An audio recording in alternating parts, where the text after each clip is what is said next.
And I think it's important to say that, anyone who has experienced or been in the United States for any period of time and experienced this country's history and knows it.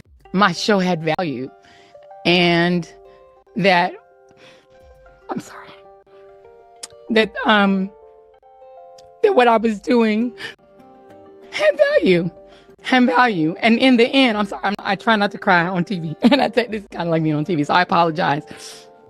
Ana Kasparian just unleashed a brutal takedown of Joy Reid and the mainstream media over their meltdown following the 2024 election results. As Democrats struggled to defend their crushing defeat, Joy Reid leaned heavily into identity politics and voter shaming, but Kasparian didn't hold back, completely dismantling her arguments on live television. Reid's reaction? A complete breakdown. The mainstream media's biased narrative has been exposed like never before, and this reckoning has been a long time coming. You won't want to miss how it all unfolded. Let's break it all down. Joy Reid and her colleagues at MSNBC took the mainstream media's predictable meltdown over Donald Trump's 2024 victory to an entirely new level. Favorite lines. It's like an ESPN classic. She ran a perfect campaign. She got Queen Latifah. What more could any candidate do? And then she added, she had every prominent celebrity totally oblivious to the fact that nobody gives a goddamn about your stupid celebrities. You care about them because you're like, oh, celebrities, oh my God, you guys are so precious, right? But what does a guy who's a steel worker in Pennsylvania care about Queen Latifah or even Beyonce or whatever? So look, I don't mind the celebrity endorsements. Maybe they help around the edges. Maybe Taylor Swift got some younger voters in, although younger voters didn't show up to vote because they didn't get anything from the Democratic Party. They would have much preferred student debt relief than Queen Latifah or Beyonce, okay? But, and it's not to say that there aren't some racists that voted against her because she's black, and there is some misogynists and sexists who voted against her because she's a woman. Of course there are, right? But was that the driving force in this election? No, the fact that they didn't deliver and that they thought just getting a bunch of celebrities around themselves and having corporate CEOs sign a letter saying she's great and getting Dick Cheney and Liz Cheney to say how wonderful they were and raising $1 billion meant that you ran a perfect campaign. Those are not the ends, those are the means. And they're not even the correct means. But they can't see straight. To be fair, I was gonna say to MSNBC, but I don't know if I'm over extrapolating, but when Joy Reid said the Queen Latifah line, it looked like Chris Hayes went like, okay. Can we watch it again? Yeah, or when she said she ran a flawless campaign. Let's rewatch it. I'm curious to see if I'm right about that or not. Instead of reflecting on what went wrong for the Democratic Party, they resorted to their usual playbook: outrage, baseless accusations of racism and sexism, and an outright refusal to confront reality. The meltdown wasn't just expected, it was eye-opening. Despite voters clearly rejecting their narrative, these analysts refused to acknowledge their failure. Instead of reassessing the Democratic strategy, they doubled and tripled down on attacking the electorate, insisting that the problem wasn't their message, but the people who refused to buy into it. This unwillingness to engage in self-reflection is a major reason the left continues to struggle in national elections. One of the most glaring flaws in their campaign was an over-reliance on identity politics and celebrity endorsements. The assumption that simply running a woman of color would be enough to secure victory was deeply flawed. Voters aren't swayed by Hollywood elites. They care about real issues that affect their daily lives: financial security, stable jobs, affordable housing, and policies that actually make a difference. The Democratic Party's failure to recognize this has cost them dearly, and their refusal to change course only ensures continued defeat. The stark disconnect between the Democratic elite and everyday Americans is exposed by the belief that working-class voters would be swayed simply by endorsements from Queen Latifah or Beyonce. Ana Kasparian, in her sharp takedown of Joy Reid's narrative, highlighted the real issue. Young voters and minorities didn't turn out in the numbers Democrats expected because they weren't offered anything tangible in return for their support. Identity politics alone is not a winning strategy. It needs substance. And I think it's important to say that, anyone who has experienced or been in the United States for any period of time and experienced this country's history and knows it cannot have believed that it would be easy to elect woman president, let alone a woman of color. Let's just be clear. And nothing that was true yesterday about how flawlessly this campaign was run is not true now. I mean, this really was an historic, flawlessly run campaign. Queen Latifah never endorses anyone. She came out and endorsed. She had every prominent. That was amazing. You're right. You're right. When she said flawless the second, he's like, okay. And then she said Queen Latifah, and he's like, but you know what? On MSNBC, you're not allowed to correct her. You're not allowed to say, Joy, what the hell are you talking about? Right? Certainly. She got more white votes. Kamala Harris got more white votes than Obama did. She lost the majority of Latino men. She lost 20% of black men. It was minorities. And it's not, and look, we never play that MSNBC game of blame the voters. Right. No, we're saying that you didn't deliver for those folks. Exactly, yes. And the reason young people didn't show up in the numbers that you expected and other folks didn't show up isn't because they're in a particular demographic.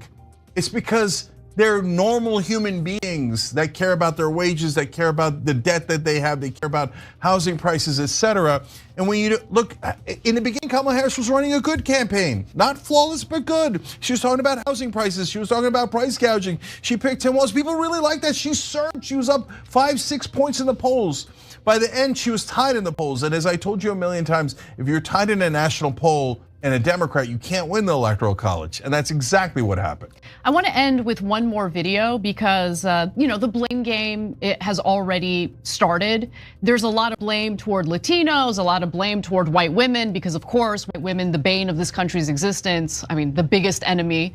But looks like the Harris campaign is blaming Biden as well. Let's take a look. Obviously, there's going to be a lot of soul searching and asking a lot of questions in the coming hours and days about what, if anything, could Democrats and the Harris campaign have done differently. One thing that we are clearly already starting to see take place is finger pointing and the blame game. And a lot of that is going to be directed at President Biden. And this is even coming from some folks inside of the Harris campaign. One senior official I just talked to said Biden will hold a lot of blame for it. And frankly, they said he should. When his performance completely blew up at the CNN debate over the summer, he had no choice. Ultimately, was forced to get out of the race. And that's why we ended up having this very truncated Kamala Harris campaign in the first place. And Democrats are looking back on all of this and thinking, what about that parallel universe where Joe Biden had not sought a second term and there had been a full Democratic primary contest where the party actually chose whoever they thought was going to be the strongest person to run a full campaign. Yeah, in a democratic process, we should have had the option of choosing who the best candidate is through some sort of primary process, and Biden should not have run for a second term. I totally agree with that criticism. I don't think that that's inaccurate criticism at all, but he was selfish and had to be forced out, and he was forced out when it was too late. We didn't have a primary process. She was anointed the Democratic candidate. But let's be real. On MSNBC, no one dares to challenge Joy Reid. Even the suggestion of flaws in the Democratic strategy is treated as an attack, with any critique quickly dismissed. The numbers tell a different story. Kamala Harris actually gained more white votes than Obama, yet she lost 20% of black men and the majority of Latino men. Instead of blaming voters, like MSNBC loves to do, the real question should be, did the party deliver on their expectations? That's the key. The reason young people in key voting blocs didn't turn out wasn't about identity or demographics. It's because they're regular people facing real struggles, wages, debt, rising housing costs. They weren't given real solutions. And here's the irony. Kamala Harris's campaign actually resonated at first. When she focused on price gouging and housing affordability, her poll numbers jumped by 5 or 6 points. But instead of doubling down on economic issues, the campaign shifted back to empty identity politics, and voters tuned out. In the end, her polling position was tied. You cannot win the Electoral College if you are tied with a Democrat in a national poll, as I have stated numerous times, and that is precisely what occurred. I would like to finish by historically, the Democratic Party has used MSNBC and other major networks as unofficial mouthpieces.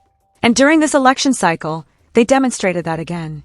As time went on, they attempted to place the responsibility for their shortcomings elsewhere rather than on Democratic leadership. The media skirted the harsh reality whether it was by accusing Latino males, white women, or so-called misogynists. Simply put, the Democratic Party failed to deliver. Trust in traditional media keeps declining as a result of this reluctance to be open about oneself. These networks are more concerned with defending their political allies and promoting a narrative that keeps their viewers angry but ignorant than they are with providing voters with an unbiased opinion.